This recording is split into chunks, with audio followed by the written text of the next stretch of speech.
서진 동무, 그분 앞에서는 절대 눈을 마주치지 마시오. 그날 나는 그 말을 듣고도 고개를 들었습니다. 평안북도 구성. 내가 태어나고 자란 그곳은 사람보다 기계가 더 정직한 땅이었습니다. 통신 장비 속 회로는 거짓말을 하지 않았고 고장난 부분을 찾아 고치면 다시 작동했으며 그 과정에서 누군가의 눈치를 볼 필요도 없었습니다.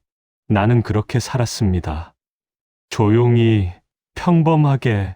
그런데 그날 중앙당 행사 기술 지원 명령서가 내려왔고 나는 처음으로 평양 중심부에 발을 들였습니다. 수십 명의 경호원이 서 있는 그 공간은 숨조차 조심스러웠고 공기마저 무게를 가진 듯 무겁게 가라앉아 있었습니다. 행사장 무대 옆, 나는 음향 장비를 점검하고 있었습니다. 그때였습니다. 문이 열리며 그녀가 들어왔습니다. 김여정. 단정한 양복 차림에 미소를 머금은 채 그녀는 천천히 걸어왔습니다. 모든 사람이 고개를 숙였지만 나는 고개를 들었습니다. 왜 저렇게 외로워 보이지? 수십 명이 둘러싸고 있었지만 그녀는 홀로였습니다. 완벽하게 통제된 미소 뒤에 숨겨진 무언가를 잃어버린 듯한 눈빛, 심장이 이상하게 뛰었습니다. 이건 아니다. 감히 바라보면 안 되는 사람이다. 하지만 이미 늦었습니다. 마음은 움직이기 시작했고 나는 그날 밤 잠을 이루지 못했습니다. 회로를 고치듯 마음을 고칠 수 있다면 좋으련만 사람의 마음은 그렇게 단순하지 않았습니다. 운명은 이미 반대 방향으로 흐르기 시작했습니다. 여정 동지, 오늘 일정은 새벽 5시부터입니다. 그녀의 비서가 건넨 서류 뭉치를 보며 나는 조용히 놀랐습니다. 기술 점검이라는 명목으로 나는 다시 그곳에 불려갔습니다. 중앙당 청사 3층, 그녀의 집무실 바로 옆 통신실. 나는 장비를 점검하며 복도를 오갔고 그 과정에서 자연스럽게 그녀의 일상을 엿보게 되었습니다. 그녀는 권력의 상징이 아니었습니다. 새벽 5시에 출근해 밤 11시에 퇴근하는 한 명의 지쳐가는 사람이었습니다. 회의가 끝나고 혼자 남은 사무실에서 그녀는 이마를 짚으며 긴 한숨을 내쉬었고 아무도 보지 않는 순간에는 미소가 사라졌습니다. 저 사람도 힘든 거구나. 어느 날 복도에서 마주쳤습니다. 그녀가 먼저 말을 걸었습니다. 기술자 동무, 장비는 정상인가요? 예, 여정 동지. 모두 정상입니다. 그녀가 잠시 멈춰서더니 작게 웃었습니다. 장비는 고치면 되니까 좋겠네요. 사람 마음은 고칠 수가 없으니까. 그 말이 내 가슴을 파고들었습니다. 나는 대답하지 못했습니다. 그저 그녀의 뒷모습을 바라보았고 그 순간 나도 모르게 다짐했습니다. 지켜주고 싶다. 이 사람이 조금이라도 편히 숨 쉴 수 있도록 권력의 무게에 짓눌리지 않고 한 명의 사람으로 웃을 수 있도록 위험한 생각이었습니다. 신분의 차이, 감시의 눈, 체제의 벽 모든 것이 우리를 가로막고 있었습니다. 하지만 마음은 이미 선을 넘었고 나는 그날 밤 또 다시 잠들지 못했습니다. 회로는 고칠 수 있지만 마음은 고칠 수 없다는 그녀의 말처럼 나 역시 내 마음을 고칠 수 없었습니다. 그리고 어쩌면 고치고 싶지도 않았습니다. 서진 동무, 당신과 있는 시간만큼은 숨을 쉬는 것 같아요. 그 말 한마디에 나는 모든 위험을 감수하기로 했습니다. 감시가 느슨해진 순간은 단 한 번도 없었지만 우리는 틈을 만들어냈습니다. 심야 장비 점검이라는 명목으로 나는 그녀의 집무실에 들어갔고 경호원들이 복도 끝으로 물러선 그 짧은 시간 동안 우리는 대화를 나누었습니다. 처음엔 업무 이야기였습니다. 통신망 상태, 회의 일정, 기술적 문제들. 하지만 점점 말의 내용이 바뀌었습니다. 서진 동무는 고향이 어디예요? 구성입니다. 여정 동지.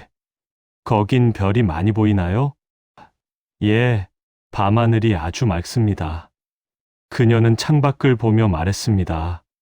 저는 별을 본 지 오래됐어요. 이 자리에 서고 나서는 하늘 대신 사람만 봤으니까. 그 목소리에는 깊은 외로움이 담겨 있었습니다. 나는 조심스럽게 손을 뻗었고 그녀는 놀라지 않았습니다. 오히려 그 손을 꼭 잡았고 우리는 한참을 말없이 서 있었습니다. 시간이 흐르며 우리의 마음은 더 깊어졌습니다. 그리고 마침내 그녀가 먼저 말했습니다. 서진 동무, 우리 이대로 계속 만날 수는 없을 것 같아요. 차라리 당신과 함께하고 싶어요. 제대로. 나는 숨이 멎었습니다. 제대로라니? 얼마 지나지 않아 우리는 급비리에 결혼했습니다. 내부 결혼이라는 형식으로 단 3명만이 아는 비밀 속에서 그날 밤 그녀는 처음으로 편안하게 웃었습니다. 이제 당신은 내 사람이에요. 서진 동무. 새로운 세계가 열렸습니다. 하지만 동시에 더 철저한 감시가 시작되었습니다. 나의 모든 동선이 기록되었고 그녀와의 만남조차 보고서로 남겨졌습니다. 우리는 비밀의 문을 연 내가를 치우기 시작했습니다. 하지만 후회는 없었습니다. 그녀의 손을 잡을 수 있다면 그 어떤 대가도 감수할 수 있었으니까요. 기술자 동무. 내가 어디까지 올라올 생각인지 잘 생각하게. 강도혁의 미소는 차갑고 날카로웠습니다. 그 사람은 어느 날 갑자기 나타났습니다. 강도혁. 보위부 고위 간부이자 여정 동지를 오래 관리해온 인물. 회색 양복 차림에 완벽하게 정돈된 머리. 언제나 미소를 띤 얼굴. 하지만 그 미소 뒤에는 칼날이 숨어 있었습니다. 한서진 동무. 처음 뵙겠습니다. 나는 강도혁이라고 하오. 그는 악수를 청했지만 나는 그 손을 잡는 순간 등줄기가 차가워지는 것을 느꼈습니다. 이 사람은 위험하다. 며칠 뒤 그가 다시 나를 찾아왔습니다. 이번엔 혼자였습니다. 서진 동무. 잠깐 차 한잔 하지. 그것은 권유가 아니라 명령이었습니다. 우리는 중앙당 청사 뒤편 작은 휴게실에 앉았고 그는 천천히 차를 따르며 입을 열었습니다. 동무. 여정 동지와 가까워졌다던데. 좋은 일이지. 기술자가 중앙과 가까워지는 건 영광이니까. 감사합니다. 도혁 동지. 하지만 말이야. 그가 찻잔을 내려놓으며 눈을 가늘게 떴습니다. 영광에는 책임이 따르는 법이오. 내가 어디까지 올라올 생각인지 잘 생각하게. 구성 출신 기술자가 감당할 수 있는 무게가 얼마나 되겠나. 그 말 속에 담긴 의미를 나는 정확히 알았습니다. 넌 그녀 옆에 있을 자격이 없다. 나는 조용히 대답했습니다. 저는 제 일만 충실히 하겠습니다. 그래, 그게 현명한 거지. 강도혁은 다시 미소를 지었지만 그 미소는 경고였습니다. 그날 이후 나는 매일 살아남기 위한 계산을 해야 했습니다. 말하지 않고, 드러내지 않고, 기회를 눈으로 읽어내야 했습니다. 강도혁은 그림자처럼 우리 주변을 맴돌았고, 그의 시선은 항상 나를 향해 있었습니다. 여정은 그 사실을 알고 있었습니다. 어느 밤, 그녀가 조용히 말했습니다. 서진 동무, 도혁이가 당신을 견제하고 있어요. 조심해야 해요. 나는 고개를 끄덕였습니다. 조심한다고 해결될 문제일까? 하지만 나는 물러설 수 없었습니다. 그녀를 지키기 위해서라면 강도혁이든 누구든 맞서야 했습니다. 나의 조용한 투쟁은 이미 시작되고 있었습니다. 서진 동무, 우리가 다른 나라에서 산다면 나는 조금은 자유로울까요? 그 한마디가 내 심장을 무너뜨렸습니다. 어느 늦은 밤이었습니다. 여정은 창밖을 바라보며 오랫동안 말이 없었고 나는 그녀의 곁에 조용히 앉아 있었습니다. 감시 카메라가 없는 이 작은 방만이 우리가 진짜 우리일 수 있는 유일한 공간이었습니다. 그녀가 천천히 입을 열었습니다. 서진 동무, 가끔 생각해요. 만약 내가 이 이름이 아니었다면 어땠을까? 무슨 말씀이십니까? 김여정이 아니라 그냥 평범한 이름을 가진 평범한 사람이었다면 그녀의 목소리는 떨리고 있었습니다. 아침에 시장에 가서 채소를 사고 좋아하는 음악을 들으며 거리를 걷고 누군가의 시선을 의식하지 않고 당신 손을 잡을 수 있었다면 나는 아무 말도 할 수 없었습니다. 그녀가 나를 바라보았습니다. 우리가 다른 나라에서 산다면 나는 조금은 자유로울까요? 그 순간 세상이 멈췄습니다. 자유. 그녀가 입 밖으로 꺼낸 그 단어는 이곳에서는 절대 말해선 안 되는 단어였습니다. 하지만 그녀는 그것을 말했고 나는 그 무게를 온몸으로 느꼈습니다. 여정 동지, 무서워요. 서진 동무, 이렇게 사는 것도 무섭고 이렇게 살지 않는 것도 무섭고 그녀의 눈에 눈물이 고였습니다. 나는 그녀의 손을 꼭 잡았습니다. 이 사람이 행복할 수 있다면, 그녀가 진짜 자유롭게 숨 쉴 수 있다면 나는 어떤 대가도 감수할 수 있었습니다. 목숨을 걸어야 한다면 기꺼이 걸겠습니다. 그날 밤 나는 처음으로 결심했습니다. 우리는 떠나야 한다. 이 땅을, 이 체제를, 이 감시를 벗어나야 한다. 그녀가 김여정이 아닌 한 명의 사람으로 살 수 있는 곳으로. 위험한 결심이었습니다. 탈북은 곧 죽음을 의미했고 특히 그녀 같은 신분이라면 그 대가는 상상을 초월할 것이었습니다. 하지만 나는 이미 마음을 정했습니다.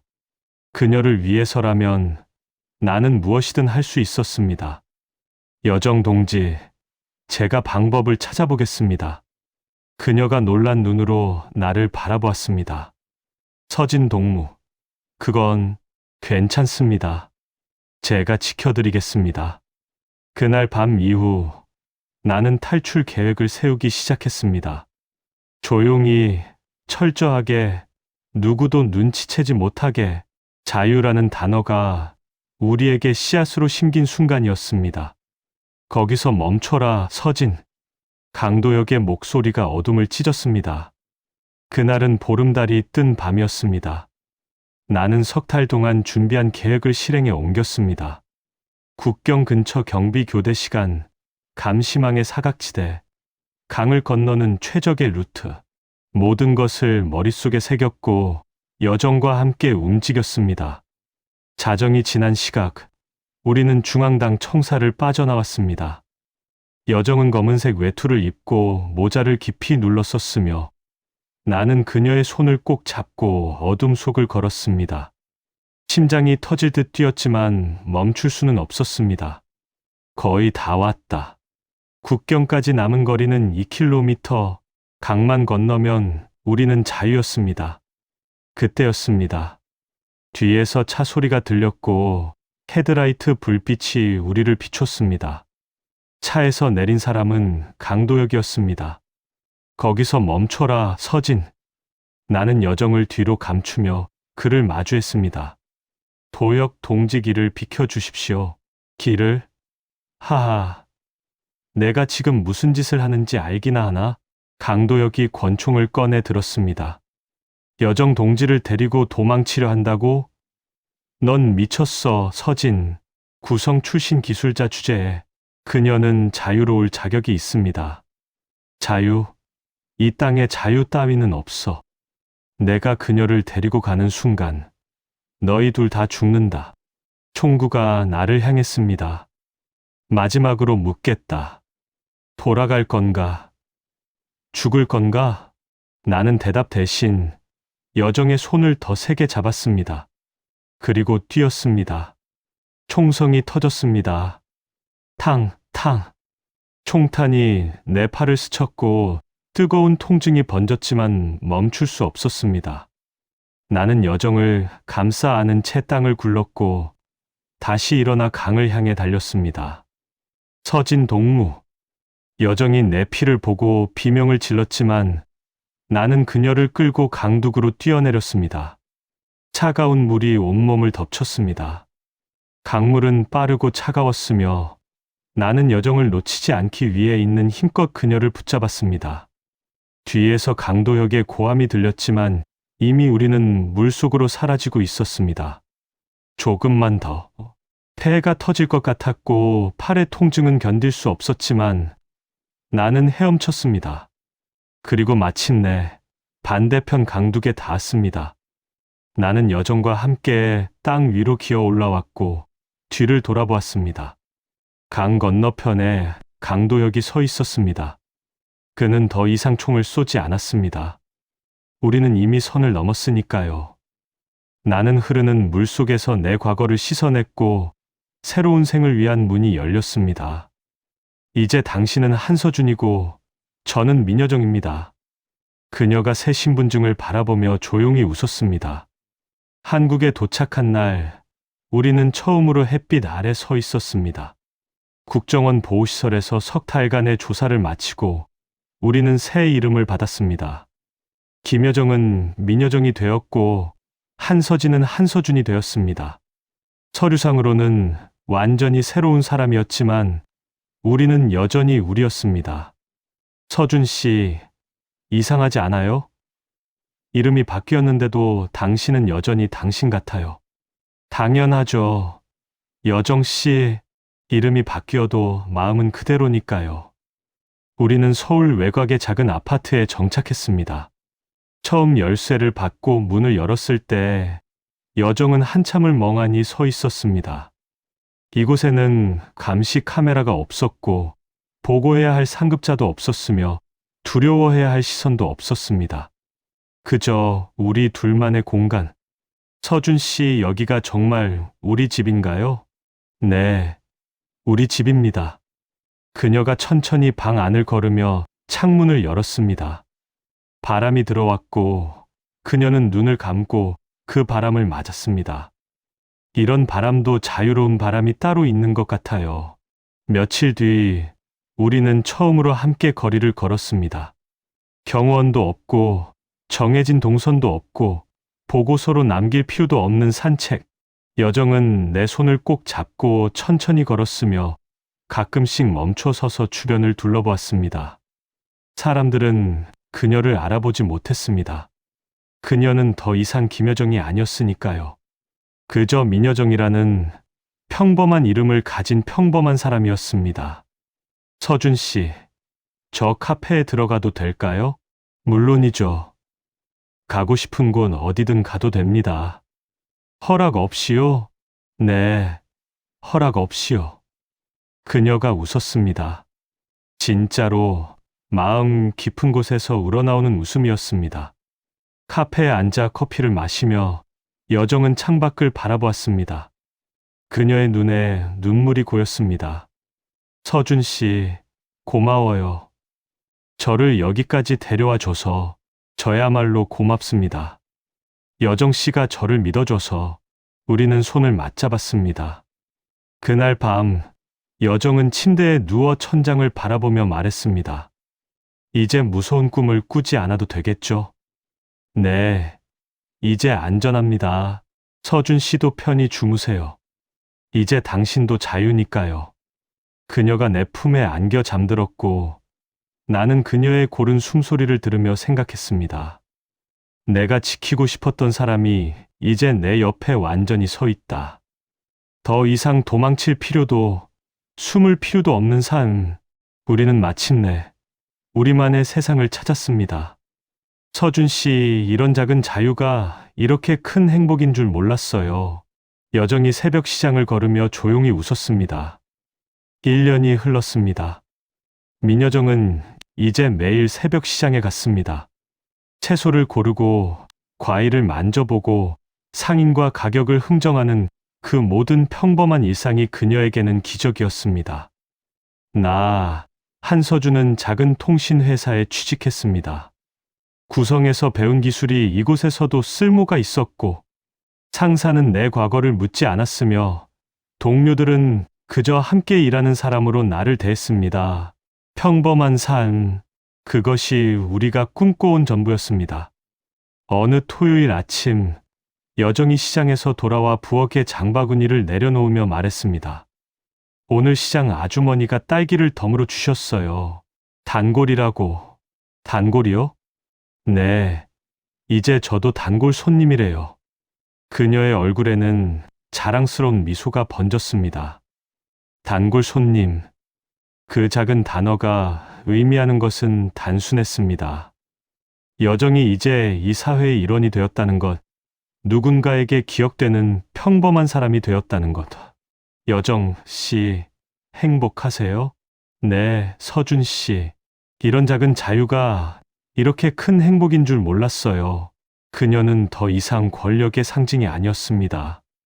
단지 사랑을 찾아 먼 길을 건너온 한 사람일 뿐이었습니다. 그리고 나는 그런 그녀 옆에서 조용히 웃었습니다. 어느 날 저녁, 우리는 한강공원을 걸었습니다. 석양이 강물 위로 번지고 사람들이 자전거를 타고 지나갔으며 아이들이 웃으며 뛰어다녔습니다. 여정은 그 풍경을 한참 바라보다가 말했습니다. 서준 씨, 우리가 바꾼 게 뭘까요? 무슨 말씀이세요? 우리는 체제를 뒤집지도 않았고 세상을 바꾸지도 않았잖아요. 그냥 도망쳤을 뿐인데 나는 그녀의 손을 꼭 잡았습니다. 우리는 우리 인생을 바꿨습니다. 그것만으로도 충분해요. 그게 혁명일까요? 네. 가장 조용한 혁명이죠. 여정이 고개를 끄덕이며 내 어깨에 기댔습니다. 두 사람이 만든 혁명은 거대한 체제를 무너뜨린 것이 아니었습니다. 하지만 두 사람의 인생을 완전히 뒤바꾼 가장 조용하고도 완벽한 혁명이었습니다. 그날 밤, 집으로 돌아온 우리는 소파에 나란히 앉아 창밖을 바라보았습니다. 도시의 불빛이 반짝였고 자유로운 바람이 창문 틈으로 들어왔으며 우리는 더 이상 두려워하지 않았습니다. 여정이 조용히 말했습니다. 서준 씨, 사랑해요. 저도 사랑합니다. 여정 씨, 우리는 서로를 꼭 안았습니다. 그리고 그 순간 나는 깨달았습니다. 진짜 자유는 국경을 넘는 것이 아니라 사랑하는 사람과 함께 숨 쉬는 것이라는 걸. 우리의 이야기는 여기서 끝이 아니었습니다. 이제 시작이었습니다.